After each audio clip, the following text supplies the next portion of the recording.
Et coucou mes belles âmes, coucou à vous mes artisans de paix, soyez les bienvenus sur la So Énergie Divine, votre chaîne de guidance, de voyance, d'amour et de partage surtout.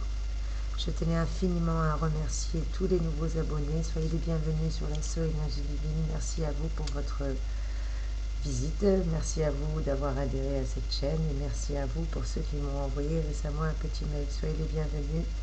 Et sachez que je vous réponds généralement assez rapidement, sous 48 heures. Donc n'hésitez pas à regarder dans vos spams et vos courriers indésirables pour ceux qui n'auraient pas eu de réponse encore. C'est assez surprenant, donc n'hésitez pas. En tout cas, j'avais dit que je n'allais pas faire de nouvelles guidances avant les énergies de la nouvelle lune, donc le 17 septembre 2020. Je vous ai juste posté deux vidéos intemporelles, deux guidances et tirages intemporels. J'appelle ça un chiffre, un numéro, un message. N'hésitez pas à aller regarder dans la playlist. Je vous ai concocté une petite playlist avec un petit tri des vidéos pour pouvoir m'y retrouver plus facilement. Et n'hésitez pas à me dire en commentaire ce que vous en pensez, si c'est plus pratique pour vous ou non. À vrai dire, comme vous le voyez écrit sur le petit tableau avec mon écriture scolaire, le lâcher prise. Je vous avais proposé de vous partager un CD audio qui m'avait énormément aidé et qui m'aide encore occasionnellement lorsque le besoin s'en ressent. C'était un CD de 4 leçons de méditation. Bien entendu, j'ai essayé de vous poster les 4 leçons de méditation au fur et à mesure que le besoin se faisait ressentir pour moi-même. À chaque fois que j'avais besoin de méditer et que je reprenais ce CD, la respiration, la perception du sang, la bienveillance et le lâcher-prise sont les 4 leçons de méditation de ce CD. Et à chaque fois que j'ai ressenti le besoin de méditer, je vous ai fait partager tout simplement une méditation. Et bien aujourd'hui, j'ai ressenti le besoin de ressortir ce CD, ce magnifique CD d'ailleurs. Je n'arrive pas à retrouver le nom de la personne qui l'a fait, donc si quelqu'un a des infos, n'hésitez pas à me les mettre en commentaire, ça me ferait plaisir s'il vous plaît. J'ai ressenti aujourd'hui le besoin de sortir ce CD et de méditer sur la leçon numéro 4, le lâcher-prise. Je ne suis pas la seule à traverser des épreuves, la plupart d'entre vous, vous êtes un petit peu perdus, vous êtes dans des situations assez floues. On est un petit peu, pour la plupart, dans l'incertitude, ou voire même dans des événements ou des choses qui nous obligent à soit être en pleine transformation, soit en pleine résurrection, soit en plein déménagement, soit en plein aménagement, soit en pleine séparation ou prise de décision. Quoi qu'il en soit, on est vraiment un petit peu chamboulé depuis les énergies de la pleine lune en début du mois.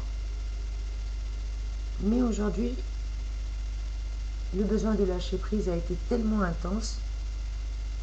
Alors comme je suis actuellement confrontée à une situation qui pourrait être stressante ou énergivore, malgré tout, non, je me rends pas plus malade que ça. Mes guides, mes anges, la source d'amour et de lumière infinie, mon maître ascensionné, Jésus, Marie, Maman, n'arrêtent pas de me répéter tous la même chose. À chaque fois que je suis contrariée, à chaque fois que mon esprit est envahi par de drôles de pensées, on me dit « T'inquiète pas, ça va aller. T'inquiète pas, ça va aller. » On n'arrête pas de me répéter que je dois lâcher prise, que je dois faire confiance, que ce soit, quelles que soient vos convictions, je ne suis pas là pour prêcher. Il y a tellement de synchronicité, il y a tellement de choses extraordinaires qui se passent en ce moment pour qui veut le voir. Et je suis sûre, mes chers amours, mes chers artisans de paix, que vous les voyez. Sinon, vous ne serez pas sur cette chaîne. Aujourd'hui, j'en suis persuadée parce que je le vois tous les jours à travers des petits signes, des petites perceptions, des synchronicités divines. Alors certains vont dire que c'est le hasard, que c'est des coïncidences. Non, je ne suis pas d'accord, non. C'est trop de hasard. C'est trop de coïncidences pour être anodin, pour être terrestre. Ce n'est pas des énergies terrestres. C'est tellement puissant, c'est tellement formidable, c'est tellement magique, c'est tellement chamboulant, perturbant, déstabilisant, que ça ne peut être que céleste. En tout cas, c'est ce que je ressens et je tenais à vous partager ce ressenti. Et comme par enchantement, je suis en plein, moi-même, déménagement, entre guillemets, déménagement, je ne sais même pas où je vais aller en vérité. Ne vous effrayez pas, mais grosso modo, c'est un peu ça. J'ai mon propriétaire qui a mis en vente l'appartement que je loue depuis quelques années maintenant, depuis 2014. C'est une petite maison à la campagne que j'ai eu la grâce de trouver en location.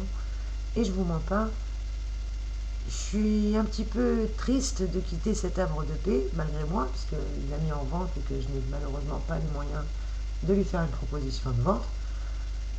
Bien qu'il m'ait donné mon congé, j'étais un peu comme une enfant,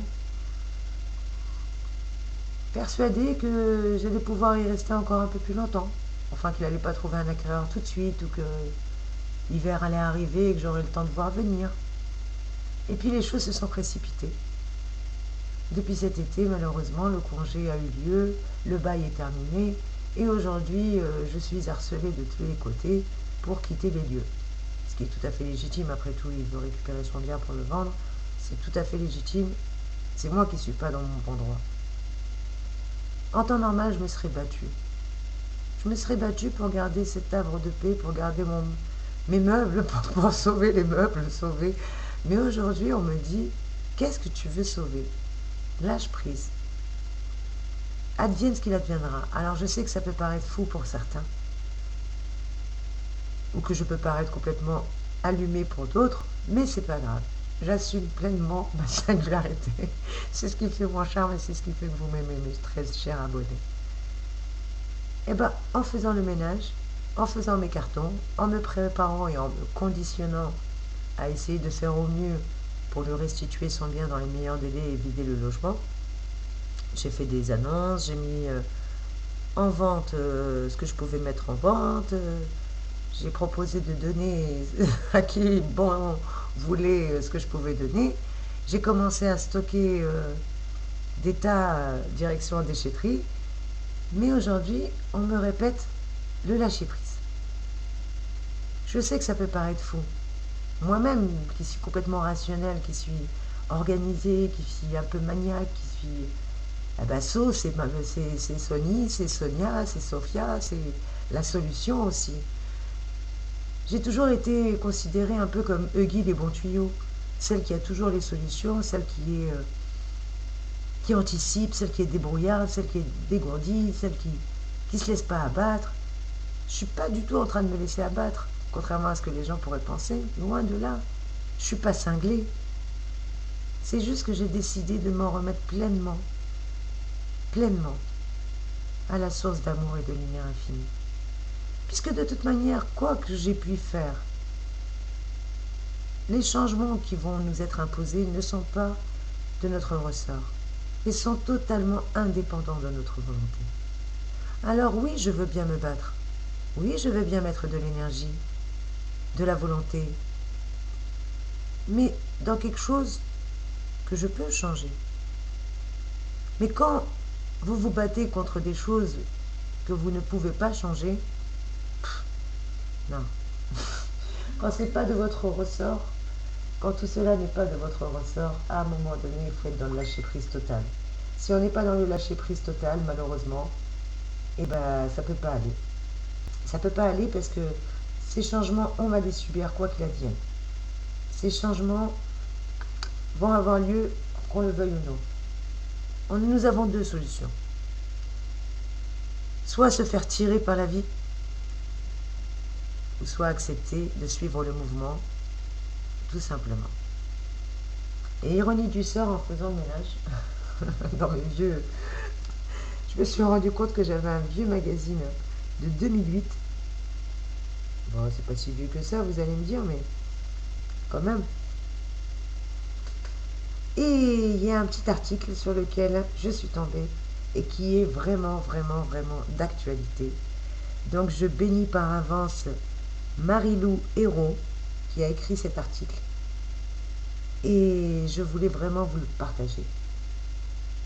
D'ailleurs, je vous ai posté en ligne la 4e leçon du CD de méditation, justement, de lâcher prise. N'hésitez pas à aller visionner cette petite leçon. Ça dure pas longtemps, en plus c'est des petites leçons qui sont moins longues que mes vidéos, je vous rassure. Elles durent 10 à 15 minutes à tout casser. N'hésitez pas, en tout cas, elles font énormément de bien. Moi, elles me font du bien, et c'est pour cette raison que j'ai éprouvé le besoin de vous les partager. Qu'est-ce qu'elle parle, cette Soso, hein? Allez, je prends une petite gorgée d'eau et puis je vais vous lire ce petit article qui est magnifique et qui est vraiment d'actualité. En tout cas, qui peut inspirer certains d'entre vous. Donc cet article s'appelle « Je voudrais être ». 3 points de suspension. Article de Marie-Lou Hérault. Éternel insatisfait, nous voulons toujours plus, toujours mieux, et notre personnalité n'échappe pas à la règle. Nous nous comparons en permanence aux autres pour évaluer notre potentiel. Combien de fois dans notre vie répétons-nous « je voudrais être » au lieu de « je suis ». Si nous nous construisons essentiellement durant l'enfance et l'adolescence, nous ne sommes pas pour autant conformes à l'image que nous souhaitons renvoyer. Car même adultes, nous continuons à forger notre caractère et notre personnalité au gré de nos expériences et des accidents de la vie. Nul n'est jamais fini, car cela signifierait que nous n'avons plus rien à apprendre. Le carcan du moule, difficile de trouver une identité propre, unique et originale. Nous sommes avant tout le fruit de l'éducation parentale et le reflet d'une catégorie de la société. Car très tôt, nous sommes affublés d'une étiquette. Il sera médecin, il sera avocat, il sera pompier, il sera un excellent policier, il fera de longues études, il ira en S. Et nous sommes malgré nous coulés dans un moule convenable. Qui dira de son enfant qu'il fera un excellent hôtesse de caisse ou un excellent ouvrier hors pair? Personne. Très peu de personnes en tout cas, car il y a des métiers dits valorisants, et les autres alors? Aucun métier n'est dévalorisant. Et pourtant, nous voulons exercer une profession dans la seconde catégorie, parce que si cela arrivait, ça nous relègue immédiatement dans la case des peu diplômés, des pas d'ambition. Une belle mentalité, n'est-ce pas, mes chers amis? Comment sortir alors du moule? Une fois adulte, il n'est ni interdit ni déconseillé de s'épanouir ou de réaliser pleinement ses ambitions. Il n'est pas rare d'entendre « c'est un travail alimentaire, je le fais juste pour me dépanner, je déteste mon poste » ou encore « je n'ai aucun plaisir à partir travailler chaque matin ». Difficile de trouver sa voie. La maturité aidant, certains se remettent en cause et écoutent enfin cette petite voix qu'ils avaient volontairement bâillonnée. Il ne s'agit pas de rébellion, mais d'un simple besoin de reconnaissance, d'une envie viscérale d'être et non plus de paraître. Ainsi, il est toujours temps de reprendre des études, même en cours du soir, de changer d'orientation, de se mettre à son compte ou de changer d'entreprise. À l'impossible, nul n'est tenu. Alors comment arriver à vivre une vie que l'on n'a pas subie, à être victime de ses erreurs de jeunesse? Seule solution? Prendre son courage à deux mains et faire fi des remarques et des jugements d'autrui, avec un seul but, avancer, avancer, quoi qu'il arrive. Comment se révéler? À l'approche de l'été, période chargée de culpabilisation, chacun constate l'ampleur des dégâts avant la traditionnelle épreuve du maillot. C'est généralement à ce moment précis qu'arrive la phrase « Je voudrais être comme elle, je voudrais être comme lui, il a un corps parfait, elle a un corps parfait ». Il est alors temps de mettre les choses au point. La perfection physique n'existe pas, et chaque individu a ses propres canons de beauté. Il n'existe pas une beauté, mais des beautés. À quoi bon se torturer pour rentrer dans un 36 quand on fait un 42 ou un 46. Et au contraire, pourquoi se gaver pour passer d'un 34 à un 42? Pourquoi vouloir se faire violence en ne respectant ni son corps, ni la personne que l'on est? L'important n'est pas de rentrer dans un critère esthétique étriqué, mais de se sentir bien, tout simplement. Car chaque morphologie a ses atouts. Il suffit de les mettre en valeur pour s'accepter. Inutile de s'acharner à mettre des décolletés avec une petite poitrine ou de porter des vêtements amples pour dissimuler un petit bourrelet. Car le ridicule ne tue pas, mais il n'aide pas à s'accepter. Ça, c'est vrai. On nous donne quelques petits conseils dans cet article. Comment lister ses qualités et ses défauts, par exemple, est une bonne chose, car la première, les qualités seront mises en valeur, et les secondes, la liste des défauts, seront naturellement atténuées. On nous dit de ne plus nous référer aux magazines, aux critères de beauté renvoyés par la société, car la minceur et la maigreur sont loin d'être glamour, c'est juste des critères renvoyés par la société occidentale. Parce que vous allez en Orient, dans la plupart des pays orientaux, surtout chez les Maghrébins, c'est pas péjoratif ce que je dis, hein. J'ai des origines donc je peux me permettre, il n'y a rien de racial là-dedans. C'est ma culture, j'ai une de ces cultures-là, donc je connais très très bien. Et bien il y a un proverbe, il y a un vieux dicton en arabe qui dit, j'ai demandé un jour, j'ai dit à un homme, mais pourquoi vous aimez bien les femmes grasses, les femmes assez pulpeuses ou assez rondes? Il m'a dit, t'es jalouse parce que toi t'es maigre. Non, j'étais pas jalouse parce que j'étais maigre, quoique un peu, mais j'étais surtout intriguée. Et il m'a donné un proverbe qui m'a plié de rire. Il m'a dit, tu sais pas toi? Eh ben moi je vais t'expliquer. Une femme, c'est comme un investissement. Là où tu mets ta main, tu dois trouver ton argent. Donc vous voyez, dans certains pays, les femmes qui ont des bourrelets, qui ont des rondeurs, c'est bienvenu, c'est très très bienvenu. Bien au contraire, les hommes prennent ça comme un riche investissement. Donc n'écoutez pas ces critères envoyés par la société occidentale. La minceur et la maigreur sont loin d'être forcément glamour. On vous conseille aussi de commencer par être en accord avec sa propre tête avant de s'imposer une transformation, que ce soit corporelle, excessive ou autre. On nous demande aussi d'apprendre à se respecter pour ce que l'on est et non pas pour ce que l'on voudrait être ou ce que l'on voudrait devenir. On nous demande aussi de prendre quelques astuces saines, tout simplement pour ne pas avoir à se référer ou à faire comme les mannequins ou Dieu sait quoi, les grands modèles que nous voyons aujourd'hui sur des piédestals ou que nous mettons sur un piédestal. Ne jamais jouer avec sa santé, prendre soin de nous, apprendre à découvrir et apprivoiser son propre corps pour l'accepter. Car le complexe d'infériorité, c'est très grave aussi. Il n'est pas rare qu'un complexe d'infériorité vienne se greffer ou soit la cause d'un rejet de soi-même. On nous dit de nous accepter, devenir celui que l'on est. Alors comment se révéler au grand jour en étant fier de ses formes, de ses faiblesses, de ses forces, de ses qualités, de ses défauts, en se servant des erreurs passées pour avancer, en ne reniant surtout pas notre histoire, mais en la construisant de plus en plus au jour le jour, en sachant partager les bons moments comme les mauvais moments, avec des amis, tout en gardant des moments de solitude et de jardin secret pour se réancrer, en étant honnête avec soi-même, en ne portant ni masque, ni carapace, ni aucun masque de circonstance. C'est comme ça que nous pourrons nous laisser éclore, et laisser éclore le naturel qui va triompher de toute manière, parce que comme dit le vieil adage, chasse le naturel, il revient au galop. Et bien le naturel triomphera toujours. Voilà ce qu'on nous dit dans ce bel article, je voudrais être.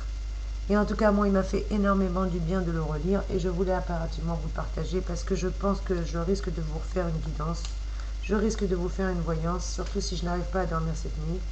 Je suis dans le lâcher-prise, et pourtant, j'arrête pas d'avoir des messages en permanence, donc il y a de fortes chances que je vous recontacte. En tout cas, j'espère que cette vidéo vous a plu. N'hésitez pas à me dire en commentaire ce que vous en avez pensé. Je voulais juste vous partager ce que je ressentais, quoi qu'il puisse vous arriver actuellement. Mes chers amours, pour l'amour du ciel, soyez dans le lâcher prise. Je vous envoie plein de belles énergies. Je vous fais de gros bisous, mes amis. Merci encore pour vos partages. Merci pour vos abonnements. Merci pour vos likes. Merci pour vos commentaires. N'oubliez pas, vous êtes bénis. À très vite, vous êtes.